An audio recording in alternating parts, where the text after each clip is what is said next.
Manalizing podcast number, you get lucky number 3. Yeah. At least this version of it. Colby, Yes, you're building my deck, I am. and it's a pretty fabulous deck. Tell me just a little bit about how difficult I'm making this on you. Well, it's unlike any deck I've ever done. I've been building decks for probably 6 or 7 years now, so I've done several hundred of them. And the thing with your deck is we're going in between 2 hot tubs, and we couldn't pour footings, so we had to get creative in how we were going to do our framework. So instead of we're basically using 4x6 beams for ledger boards all across the deck. So it was a fun one. And from my understanding, Julie said you had a couple guys show up and no one wanted to take the project because they didn't know how to do it. Yeah. So that's one thing I'm happy about is I'll take on the challenge. It's been a challenge, but it's been fun. So you get the man card for being the guy that does what nobody else can do or wants to do or is willing to do or is capable of doing. Absolutely. Yeah. And what does that do for your man card? Well, I just think in life, like, just getting out of my comfort zone is where growth happens. Mm-hmm. So instead of just sticking to what's comfortable, actually growing, putting myself out there is what I like to do, and that's how I grow. Okay. So it's about growth. Mm-hmm. All right. When you're not building decks, you said you're just getting a house. Yep. We just close. We actually close tomorrow when we move on Tuesday because Monday's July 4th. So we're moving in on Tuesday of next week. Okay. So the money that you're making now isn't going to show up on any bank statements that the lender cares about. So we're starting out and we're doing the house in my wife's name. So Okay. I'm not in any of the paperwork right now. But you're still doing 1,000-hour days just to build up the bank account a little bit. Yeah, I've got to put so the way we had to do it is I have to gift her the down payment. So I'm paying the down payment. I have to sign a letter that I'm gifting it to her. Mm-hmm. So that's how we're getting away with doing that. Well, and I have to admit I did the same thing. When we got this house, and this is no small house. No, this is a beautiful house. I decided as a strategy that only one of us was going to qualify for this house. We didn't want to both do this. So this is in her name.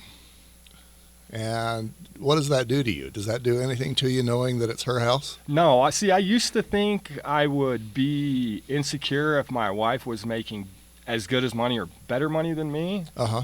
But I don't feel that way anymore. Like, she never throws it in my face. She makes good money.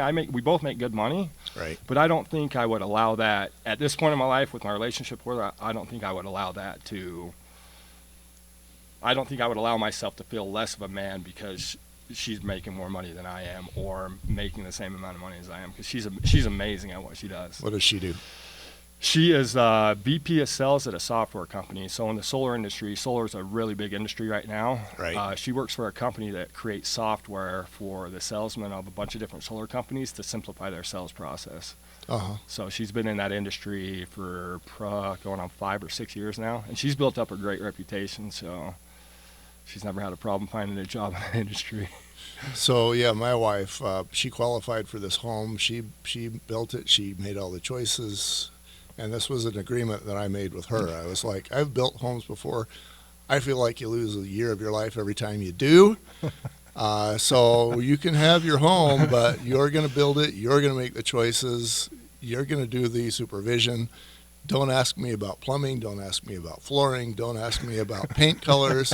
I don't want to hear about the lighting. Yeah. I was like, you can do it, but you do it, and you'll pay for it. And she could. Yeah. And she can. And because I gave her that much reign, and because she can, she built a pretty nice home. This home is amazing. This home is absolutely amazing. And I just get to live here almost kind of sort of rent-free. Yeah, I've had my wife's been doing all the stuff with the house as far as following up with the real estate guy, the lenders. I just said, hey, that's your deal. Whatever you got, I'll give you the cash, but you got to work it out because I'm busy working during the day. I don't have time to do phone call after phone call after phone call about talking to these different guys. Uh-huh. So I put her in charge of that, kind of like you did with your wife, but on a much smaller level. Much better that way. So, is there a scenario where you abuse yourself and take corners off of your man card because she's making more than you? What if you were to go unemployed? What's that scenario look like? So for a while, I let it affect me. So back I did door-to-door sales for like 15 years, Mm-hmm. and I went from being a number one salesman at Vivint in 2010 to being homeless in 2013. Mm-hmm. And when I was homeless, I came back, and everyone was just saying, "Hey, get a job where there's no stress and whatever." So I went from making all this great money to making 14, 15 bucks an hour, Uh-huh. and that was demasculating because I'm so much more valuable than making 15 bucks an hour. I wasn't happy doing it. It was grunt work, and it was just felt like it was just a black hole I was in. Did not enjoy life. I was super depressed, and I hated it. And I always told her, I said, I need to be making more money. And she would always say, it's not about the money. It's not about the money.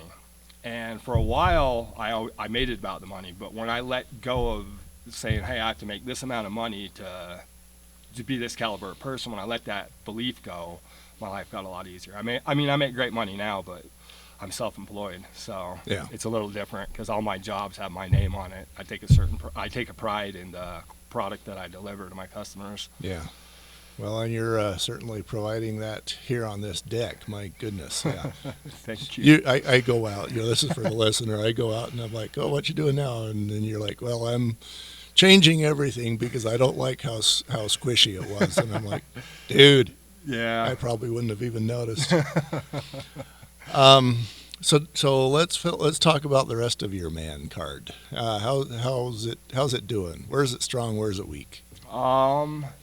I would say overall it's pretty strong. I do just a couple simple things to just be authentic to who I am. And one of the things I do is I don't compare myself to others. Right. That has never gotten me anywhere, but besides create, whether it's jealousy or envy. And so when I consciously choose to just be authentic and true to who I am, and I'm not worried about what anyone else is thinking about me, my life is so much better and so much easier. How long have you always been in that place? No, I would say since probably March or April of 2020. Mm-hmm.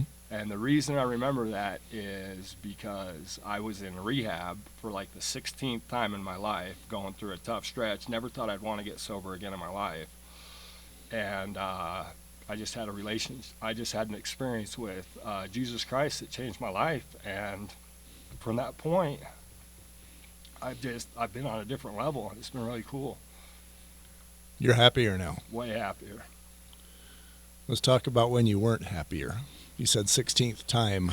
Oh, God, there was a stretch. So I went from being a number one salesman in Vivint to, using drugs in the off season. I'd come home with a bunch of money, use drugs for, 4 or 5 months, and then when it would start to go out and sell again, I'd go out and sell again. And I'd make all this money, I'd come home, and I would just have all this money, and I wasn't creating more. I was just coming home to relax, and I just found myself, using drugs from September until April of the next year. And then, I got to a point where I got really bad where when I went out for the summers, my desire to do drugs was stronger than it was to work.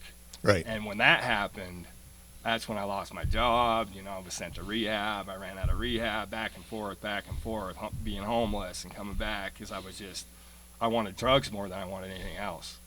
And when that was going on, that was tough. It was tough to see the relationships that people that I loved and cared about me. They were keeping a distance because they didn't trust me, and I get it. I'm like, okay, I can see why you would feel that way, but it was tough to see a lot of people from my life just leave my life. The ones that stuck around were my family and some of my close friends. How did that feel? What was a day in the life of? What did that look like? Oh God, being homeless, it looked like I was sleeping on a car seat, 13th South in Salt Lake, right behind the Lowe's. I had 10 pairs of clothes on because it was the middle of winter. I went like 2 months without showering. If I could find a tooth, when they were handing out free toothbrushes, I'd brush my teeth once a week. It consisted of hustling during the day. When I mean hustling, is there were a lot of people that were coming and looking for drugs, and if you bring the people that are looking for drugs to certain guys, after you bring them so much business, they kick you down for free drugs. So it was just never ending hustle, just trying to stay high, because if I didn't have the drugs, I was getting sick and even more depressed. And it seems like at least when I had that drugs, there was relief in my life for 15, 20 minutes, an hour, 2 hours, where I didn't care about all the stress, I didn't care about the anxiety. Everything was okay with me. Wow. Yeah. The hours where you were not high. Very few. Very few. I mean, it was like a constant thing. I guess when I went to bed at night until I woke up the next morning, so from probably 2 a.m., 3 a.m. to 7 a.m. when the train started driving by and woke me up 6 a.m. There's very, very few times where I wasn't. In fact, most of the people that were homeless were high most of the day, almost every day. So what did the high do for you? I imagine it was an escape. For sure it was an escape. It was just a way, at the time I didn't realize it, but I was just so depressed in life. I could not believe I let myself go from here to here, that quick. It felt like it was that quick. People in my life were telling me, "Hey dude, you're starting to slip, and I'm just like, well, F you, man. I don't want to hear it.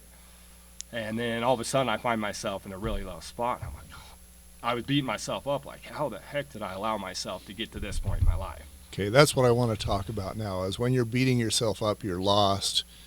What did that do to you? How'd you feel? What were the emotions? God, I think more than anything, just jealousy. When I'd walk on the street and I would see people that weren't completely miserable, I'd walk by a restaurant when I was homeless. Guys would be sitting down to eat just lunch with their friends. Right. I'd be like, man, that would be so nice to be okay to sit with a couple people and eat lunch. That would be cool. That would be really cool, because I was at a place where I was just miserable all the time. I think even if I would have sat down and eat lunch, I would have still been just depressed and miserable. So I was just like, more than anything, it was a lot of envy. Just like, man, I wish that I could do this. A bunch of wishing, pretty much, just stuck where I was at. I think you mentioned the word depression. Yeah, really depressed. Extremely depressed. In fact, I'd go to rehab and I'd get out and I was just so depressed. Man, the only thing I know how to get rid of this depression is to use drugs. Is the drugs again. And that was short-lived, and by choosing to use drugs again, it was like sacrificing the little bit I had left. It was like just throwing that away. Yeah, everything else. Everything else was just gone. It's like, okay, if you want to do that, this is the consequences that you're bringing on yourself. Yeah. And I was like, okay. And for a while, it felt like it was worth it. I ended up getting divorced because of it, which was actually a good thing for me, because she was riding my roller coaster, and I didn't think it was fair to her to be with me when I was like this constantly. I was up, I was down, I was real down, then I was up. I was up when I was high, I was down when I wasn't. And she was just, I was using every cent I had for her. I wasn't pitching in for bills, and she's just like, I can't do this anymore. I said, cool. So when we got divorced, it was actually a relief for me, because now all of a sudden I don't have to worry about her anymore. She's on her own. She can deal with herself. She doesn't have to not blame me, but I don't have to feel like I'm accountable for her anymore. Right. So in a sense, it was a relief, and it allowed me to sink lower. But I got to a point where I felt like I was in a rock. And, oh man. And I was just, I'm inside a rock, and it's like I'm in a mountain in a rock, and I can see people walking by laughing and having fun. And I wish that I could go out and join them and have some joy in my life. But I felt like I was just stuck in this rock. So it was really cool when I found a way to get out of that rock and actually start taking on my life and creating what I want to really create, instead of making excuses and stay in victim mode, to actually be accountable and say, hey, I can do anything I choose to do.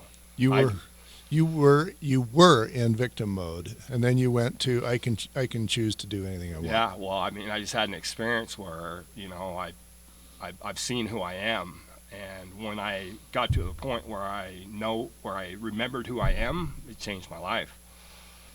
So I was lost for many years.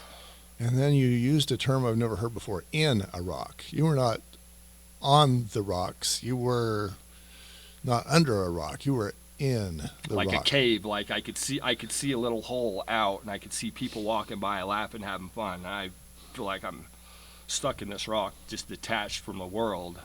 Uh-huh. But I wanted to be, I had so much shame from what I was doing that I just didn't even want to reach out and connect with anyone because I was just so embarrassed about where I was at in life. You wanted to be connected, but you prevented yourself from being connected because you didn't like who you were. I had become help. What's the difference between the Colby then and the Colby now as far as how much you like yourself and how you see yourself? Oh, complete 180. Uh-huh. I mean, I went from not even being able to stand myself, could not even stand myself, to actually loving myself. I mean, I would say that I'm in love with myself, which I think is a key. A very good thing. Yeah, I think it's a key to my life. It's just And actually enjoying who I am. And you actually said you know who you are, and I would venture to say that high 90% of us, male and female, we don't know who we are. Yeah, I would agree with that. I heard a saying a long time ago. My wife went through this it's a training, and I'm sitting in this training, and one of the things that came on was, when you come to truly know who you are, you will never hunger or thirst again. And it just hit me real hard. I was like, that was really cool to hear that. I was like, man, okay. And then several months, probably even a year later, I ended up going through this training and just all these experiences. It was like, as crappy as my experiences was, being homeless and all that, it was perfect for me in a way that it all led up to where I am now. So I don't regret any of it. Uh-huh. In fact, I'm grateful I went through it, because I am where I am now because of what I went through. Well, and somebody reinforced to me the other day that we get the stuff that's in our lives because we have to learn it. And until we learn it, we're probably going to keep that stuff. Yeah. What was the difference? You said you went through rehab 16 times. What was the difference? What switch got flipped on opportunity number 16? I don't know. The thing was, I didn't want to go when I first initially went. It was kind of like I was in a corner, and it was just like a little bit of pressure to go, and I was like, okay, I wasn't doing anything with my life, and I showed an ounce of willingness, and I was like, okay. And I was probably in there for, I don't know, 3 weeks. And they do all these different trainings, and they talk about addiction and things like that, and they say the opposite of addiction isn't sobriety, it's connection. And that stuck with me. And then they have you do these paperworks, these packets to answer questions about yourself. And it's like, well, what's your biggest fear? And all these guys in there is like, oh, my biggest fear is death or this and that. And I'm like, I'm not really scared of that stuff. Being honestly, I wasn't scared of that stuff. I mean, I was scared of being amazing. I was scared of being free. I was scared of just being able to accomplish anything I wanted to accomplish without any excuses. Uh-huh. That's what scared me, is knowing I could do that and not stepping up to the plate and doing it. That's what scared me more than anything. There's a phrase my son had on his door a number of years ago. It was basically that. We're most afraid of being who we are. Yeah. Of being who we can be, who we should be. Our greatest fear is not that we're inadequate or something else. It's that we're powerful beyond measure or something like that. That thought came to my head, and I said, yeah, that's it. That's what I was scared of at that time. And now you have actually gotten there. Yeah. And I can think of a couple reasons why I would argue that you've gotten there, but I'd like to hear yours. Why I've gotten to where I'm at today? Yeah, what's your magic sauce for getting from the low rock that you were in to the place that you are now? I would just say I'd like to say I did it all myself, but that wouldn't be true. I had an experience. I don't know what anyone's beliefs are in here, or whatever they call the universe, God, higher power, whatever. You be authentic to you. You okay, call it whatever to me you was like. it was just an experience I had with Jesus Christ, where I'm sitting in a rehab, and the Spirit told me to think about Jesus Christ. So I did, and that quick, I was healed completely from the inside out. Like, all this baggage and stuff I wasn't even aware of that I was holding on was just gone, taken away. And I was just filled with this love that I'd never felt before in my life. And at that point, I was like, whoa. And then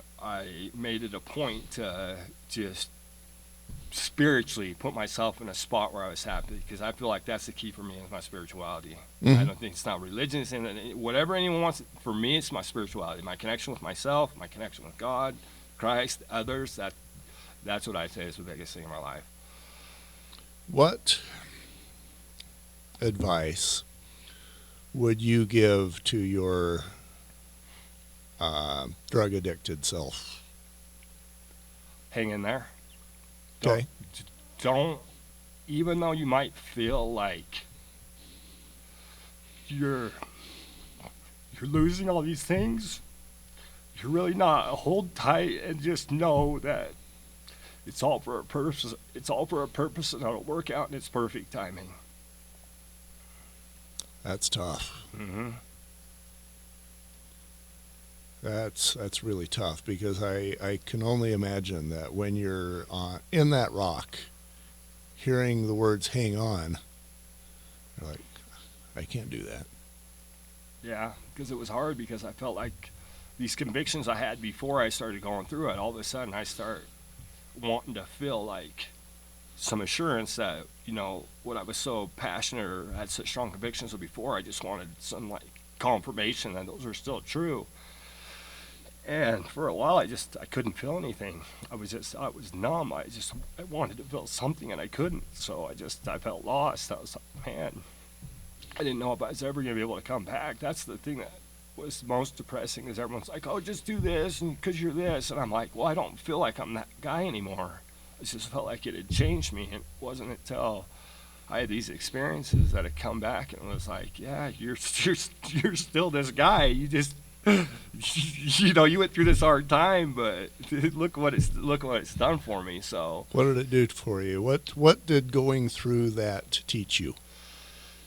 It taught me that I can love myself no matter what. It taught me to hold on. It taught me to fight. That if I want things in life, I gotta fight for them. Life's not easy. Life is definitely not easy. Not all the time. There's things that are hard. And the hard times are okay. The easy times are okay. I would just say it all works out. Mm-hmm. It all works out. So no matter where I'm at right this second, I can create through envisioning, manifestation, just declaring, just inviting things into my life that I want. And for a long time, I just lacked clarity. People would say, well, what do you want to do? Well, I don't know. I had no clarity. I had no direction. And now I know where I'm going. It's a lot easier because I know where I'm going. So if I were to ask you the question now, ask the Colby as of right now, what do you want to do? I want to continue to grow my family. I want to be more successful with my business. I want to keep growing in that aspect. I mean, as far as like financially, I've grown a lot. I never thought I would pay as much as we're paying for this house. If you told me a year ago we're paying this much for a house, I would have said, yeah, right. But that's what the market is right now. I want to continue to spend time with my family. Like right now, I live right next door to my parents, and I never thought I'd want to live that close to them again, but it's actually been really cool. I go home and see my parents every day. And it's just like one of those things. It's like, I hear people that saying, like later in life, I got detached from my parents, and then there's a death or someone passed away. I wish I would have spent more time with my parents. And I don't want to look back in my life and say, I wish I would have done this, or I wish I would have done this. Mm-hmm. I just consciously choose to do the things that I'm going to erase all those questions at the end. So if something drastic did happen, I'm okay, because I know, hey, I spent time with them. Right. I loved them. They know I loved them. Uh-huh. We've gotten, there's been a lot of things we've both grown as, like my relationship with my parents, where my mom's eased up a lot. I've eased up in the way I treated her, and we just get along a lot better now. I don't know if that comes with age or it just comes with just spending more time together. Finally, both parties coming to a realization, like, hey, I am who I am, and I'm going to do things how I want to do them. Uh-huh.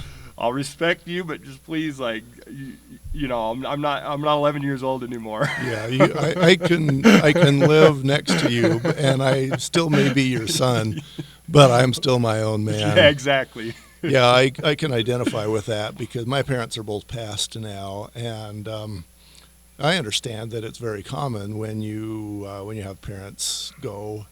Well, when you have anybody go, that there's guilt. There's always guilt. So I thought, okay, I know my parents are on their way out. My mom died first, and she had dementia. And so I'd go over there, and I had hairy arms, and she'd pet my arms and tell me how my grandpa had hairy arms. And I go, yeah, Mom. And this is story number 20. You know, I've heard this. This is a rinse cycle, repeat every 3 minutes. And then we'd get past the hairy arms, and then she'd say, well, how's the kidlets? And I'd tell him a story about the kidlets.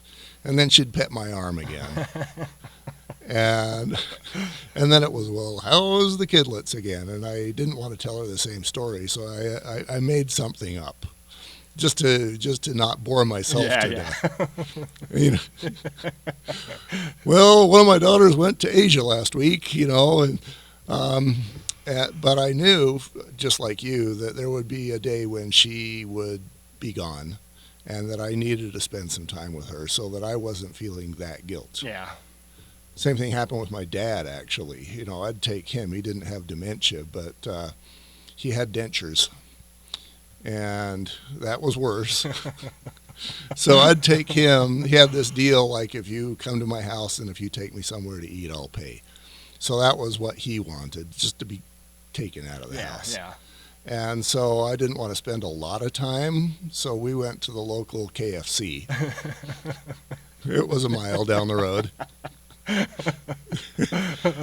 And he'd sit there across the table from me and just spit food every 15 seconds over onto my plate. And I'm like, man, this is painful. Oh, man. But I did that enough that I avoided having that guilt. Yeah. And I'm sure that, you know, I can't imagine waking up in the morning, especially as a man, and having nothing to do and watching the clock spin until it's time to go to bed. That, to me, there is no greater torture. I would have to agree with you on that, for sure. So I felt like I gave him that service that he needed and requested. When you were down, when you were in that rock, who'd you go to? No one. Absolutely no one. I didn't feel like I could really talk. It's not that I didn't feel like I could talk to him. I wasn't willing to be vulnerable. I kind of felt like I had nothing to give. Who wants to listen? First off, who wants to hang out with someone that's doing drugs all the time? That's in a rock. Yeah, I didn't even want to hang out with myself. How can I expect someone else to want to hang out with me? So there was a lot of that going on, and I just grinned and bared it. You know, I just did the best I could. I didn't have an outlet. I didn't even want an outlet at that point in my life. Now that you've changed, I'm going to guess that probably hasn't changed a lot. I mean, you don't have a dozen people that you could go talk to about hard stuff. No, I have my wife. First off, is absolutely amazing. I can talk to her about anything. You know, even difficult conversations I never thought I'd want to have with anyone. I can talk to her, and she is fantastic at creating just a safe space for me to talk, where there's no judgment. I said, listen, I just need you to listen for a second. I don't want you to say anything. Just this is what's going on. This is what I need to talk about, and she'll just listen, and she'll ask me questions. She doesn't try to give me feedback. She just listens and asks questions. And then when that's done, it's like this weight's off my shoulders. I'm like, okay, it was really as easy as just being vulnerable with someone and talking out what I was feeling, and then poof, it was gone. I was like, oh, is it really that easy? And it was. But yeah, you're right. I don't have a lot of people I do that with. I do it with my wife. I've got a guy that I work with. His name's Danny Shepard, D Shep, we call him. I talk to him. He's one of my best friends. He's probably my closest friend I have right now. And we've had a lot of just really deep talks where we're both in tears. We're just talking about real life things because we've known each other for 15 years. Yeah. But I would say outside of those two people, there's bits and pieces I could share with people in my family, but it would be filtered to a degree. Like I wouldn't be able to go as real as raw as I wanted to. Uh-huh. So with that in my life, probably two people. I was just down in southern Utah the first part of this week. It's a Thursday today, right? Yeah, it's a Thursday. And I was down there Sunday night, Monday, Tuesday, came back Wednesday. Talked to a friend of mine who I'd invited down, and he had listened to the first couple of Manalizing episodes that are this format, where it's just me and you. And he came up all somber, not humble, somber, somber. And he says he apologized from the bottom of his heart. He says, I realize now that 20 years ago you came to me trying to talk. And at the time he owned a glass shop, and it was his routine to be installing glass while he was answering the phone. And so here comes me, and I want to talk about a divorce. And I could tell I was in third place. I mean, I'd showed up during business hours to his place of business. What else could I expect? And so he said, and I'd forgotten about this, but he said that I'd asked him about, my divorce issues, and he'd given me terse answers, and then he got back on the phone with some other ringing customer. And he goes, man, I apologize. I realize what I did to you. And I was, last thing I was going to do is give him a hard time. A, us dudes don't do that. B, I showed up during business hours for him. I should have, and C, I didn't say, look, this is huge for me and I need your time. So I set him up for failure. And D, I didn't have that great of a relationship with at the time. It's not like we were hanging out with each other every week. It had been months since I'd talked to him. But he was the closest person that I had at the time. So I couldn't blame him. I let him off the hook when he was talking to me. I said, yeah, I would have done the same thing to you at the same time, I'm sure. So that's just kind of the man world that we have. I feel like if you've got two people, you're winning the game. How'd you do it? I wouldn't even tell you how I did it, other than just people that I've just trusted in my life and kept the relationships alive. In fact, he's one of the guys that when I was homeless, occasionally I'd run into him. Uh-huh. Once every 2 years, I'd run in. He'd see me on the road, and he'd come and stop and talk to me. So he was always a guy I was jumping. Had like 10 different cell phone numbers in a year because I couldn't pay my phone bill. So he would track down my number, and he'd actually be a guy who'd call me up and check on me, say, hey, how you doing, man? I just wanted to let you know I was thinking about you. So he was one of those guys. How I did it, I don't know. I've been extremely blessed to have. This is a high quality dude. Oh, for sure. I just been blessed to have people like that in my life. Yeah. Yeah, I think that's probably one of life's keys, is having somebody like that. And in many cases, we kind of exclude our wives because, we don't want to damage the relationship. Maybe we just had an argument. Maybe it's very easy in a marriage to make things rocky and not trusting, and the last thing you want to do is give her more ammo to shove back in your face. Yeah, I used to do that a lot. I used to be really closed off with my wife. In fact, we'd been married for at this point, 6 years, and I remember thinking to myself, I don't even know if I've ever been truly intimate with this woman I'm with. Mm-hmm. I'm like, I don't even know if she had seen parts of who I am, but never all of who I am. And I was like, man, not only am I ripping myself off, I'm ripping her off. Yeah, you said truly intimate. I just felt like, we'd have sex, but it wasn't like, I don't know. It's just, I don't know how to explain it other than I wasn't giving her all of who I am. I was guarded. I don't know if that came from, getting cheated on earlier in life and just putting up that wall like, hey, I don't want to go through that pain again. Uh-huh. So I'm going to have a wall this big, and when it starts to get close, it's going to be this big. Mm-hmm. But I've learned as I put that wall up, I'm ripping myself off from experiencing the connection that I truly desire, and I'm ripping everyone else off that's wanting to connect with me. Have you considered, you said you got cheated on. Why'd that happen? 17 years old, I lost my virginity to this girl. I thought I was just madly in love with this girl. I would have done anything for this girl. I was flying on cloud 9. She cheats on me. I'm like, I remember when she cheated on me. I remember right then I said, okay. I was devastated inside. I wasn't going to let her see that. Mm-hmm. So I said, okay.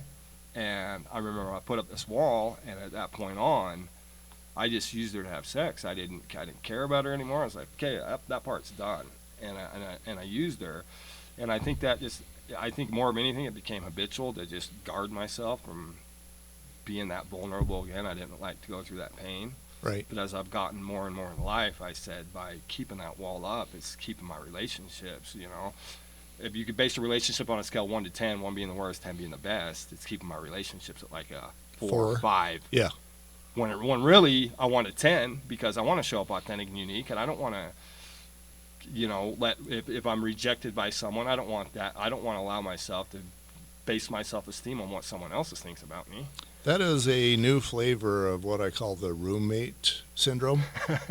So basically, I think for a lot of us guys, we feel like we go from being happily married to roommate syndrome, which basically means no sex, and then we're just a team, and we take turns changing diapers, but we are really no closer than any other roommates would be. Yeah, I know. I told I've had conversations with my wife. I said, man, when we get to a point where we're not having sex at least 3-4 times a week, like, just know we're gonna talk about it, and I'm gonna talk about it with you. I don't want you to take any offense, but that's important to me.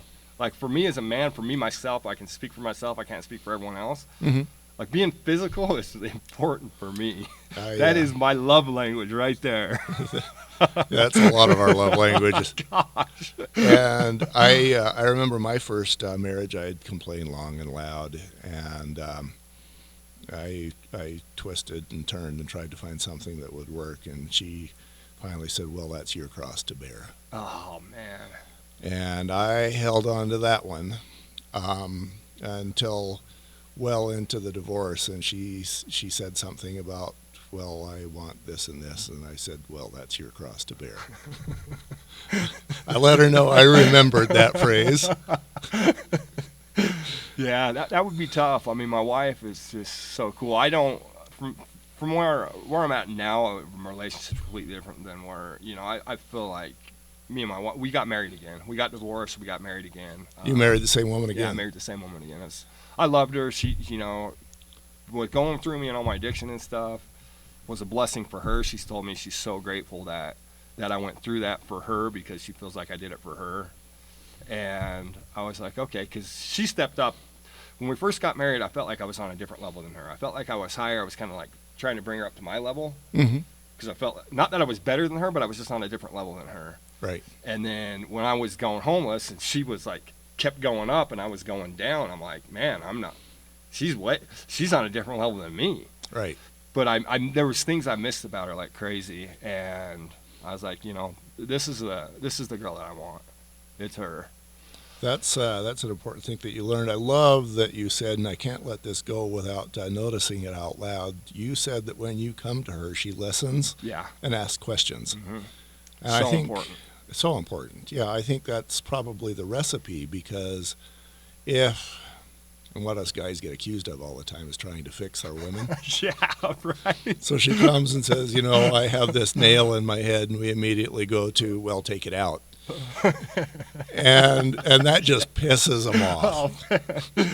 Oh, and so I guess the thing that we got to do is what she did: listen and ask questions. Oh, tell me about that nail in your head. How much does it hurt? Yeah. And I guess there is a level. There are some couples who have worked something out where it's like, do you want me to listen or do you want me to fix? Yeah, right. And then you know what you got to do. Yeah.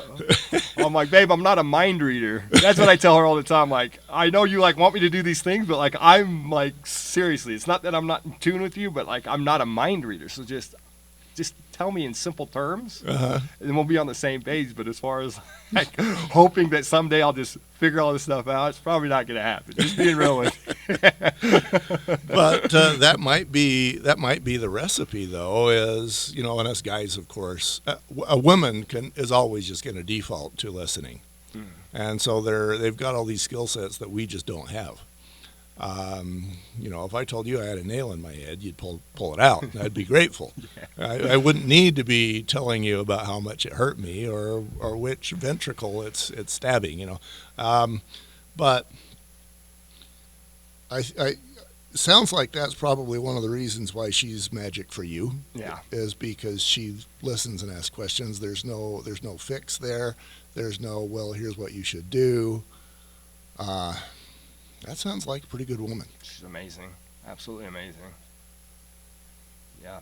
Yeah, and I think us dudes, if we don't have that toolbox, I mean, that's not even a toolbox that we know exists, let alone have any tools in it. Well, just for me to be able to pinpoint the emotion that I'm feeling has been like something that I've had to learn. Like for a while, it's like, well, how are you feeling? I'm like, I'm okay.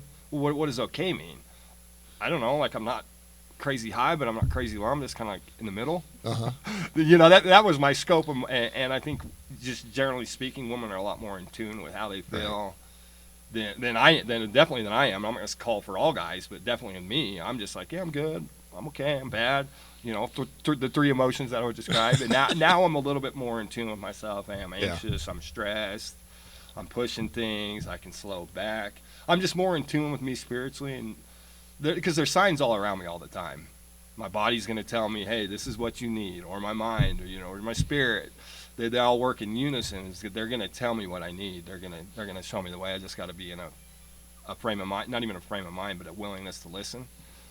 Yeah. And then things work out. Me today, I'm working on that as well. Like I've got trees in the front yard that she decided that we needed to have trees in the front yard. And, yay, let's go pay $1,500 and get some trees. And then I got to freaking water those things routinely until I get a sprinkler system in. And then I start the sprinkler system, and then it's, well, I need a valve.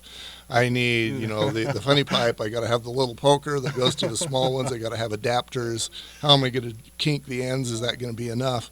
And then I finally, after like 6 trips to Home Depot to keep getting parts, now I've got one more part that I have in the Jeep, and I've got and that's an adapter that goes from the valve box to I'm going to call it funny pipe, but the soaker hose. Okay.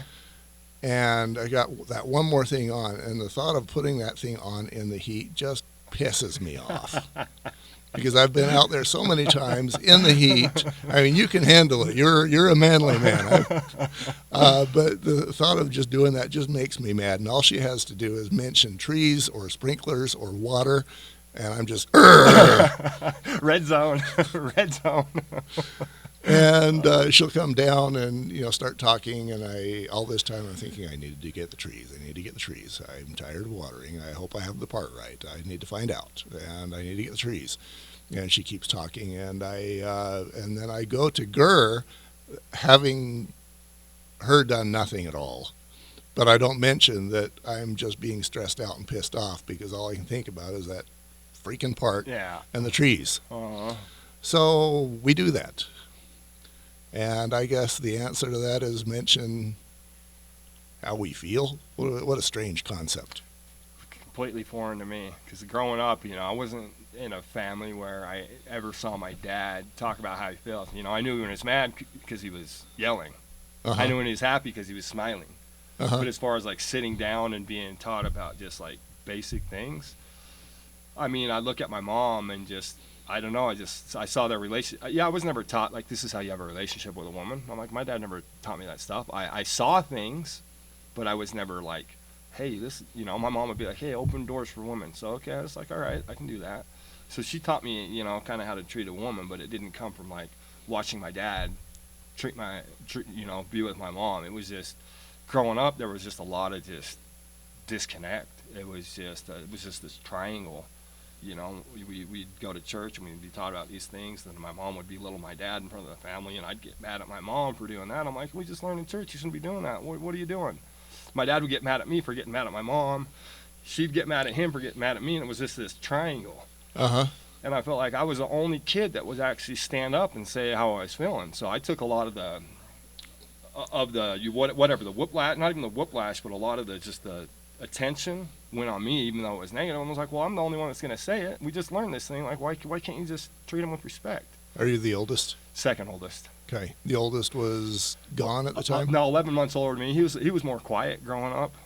I was a louder one, and just whatever came to mind, I would say it. Had no shame. It just did me. I was a kid. I was pure. I was just, whatever came to mind, whatever I wanted to do, I did it. Right. I had a great childhood. I mean, take away that, my childhood was great. I hear stories of some of these, what people are going through nowadays. I'm like, God, that sucks. What do you want on your gravestone? I want great father and husband. That's probably the most important thing in the world, is being a good dad and husband. I remember doing a home inspection, because that's been the day job for so many years, when I was in front of a house, and across the street I heard a couple yelling at each other, and he bounces out the front door and says, whatever I do isn't ever good enough for you. I'm, blah, blah, blah. And then he jumps in the car and storms off at 90 miles an hour down this neighborhood. I have thought about that a number of times, and I think what he was saying is, whatever I do is never good enough for me. That no matter how much money he makes, probably in this case, it wasn't going to be enough to keep them fed and clothed and happy. What do you tell that guy? God, that's tough, man. I would tell him that. I think it kind of goes both ways, because I think I have friends that make great money, but they work a lot, and then their wife is saying, hey, I want you home more. He's like, I know you want me home more, but you also love the things that we're able to do with the money that I'm making. Right. There's got to be a compromise one or the other. If I'm home more, then we got to notch down our lifestyle a little bit. And it seems like the story I'm hearing from these guys is the women want it both ways, and I'm like, it doesn't happen both ways. So I'm grateful my wife's not like that. It would be hard to be in a situation where it was like that, because my wife, when I get home at night, she's like, hey, I just want to thank you for working so hard. And my guys that work with me, they don't understand it, because their wives are calling them, hey, where you at? Come home, I want you home. I'm like, no, my wife she supports me. And maybe that's because you have communication, and she asks you questions and then listens. Yeah, well, we're on the same team, and as we've gotten closer, and I know that she's my person, she knows that I'm her person. It's easier, but there's got to be a willingness both ways, Yeah, and I suspect, and this isn't going to be the answer for everyone, but I suspect that if she asks you questions about why you're gone so much, and then listens, and then you tell her why, and then you communicate, and then she buys into whatever choice you both make, that's probably going to be a little easier. Way easier. I know a kid pretty well who's about 30, and he got a job selling cars, and he's doing very well. And he got promoted, and he's doing very well at that. He's making about $200,000 a year, way out earning me, and I'm comfortable with where I'm at. Yeah. But just a few days ago, she was home with a brand new baby who's having some medical issues, and a child who's 3, 4-ish who was sick, and a 5-year-old who was bored out of his mind. And she goes, when are you coming home? And he was at work doing absolutely nothing. And he was working 9 to 9, and he couldn't help her.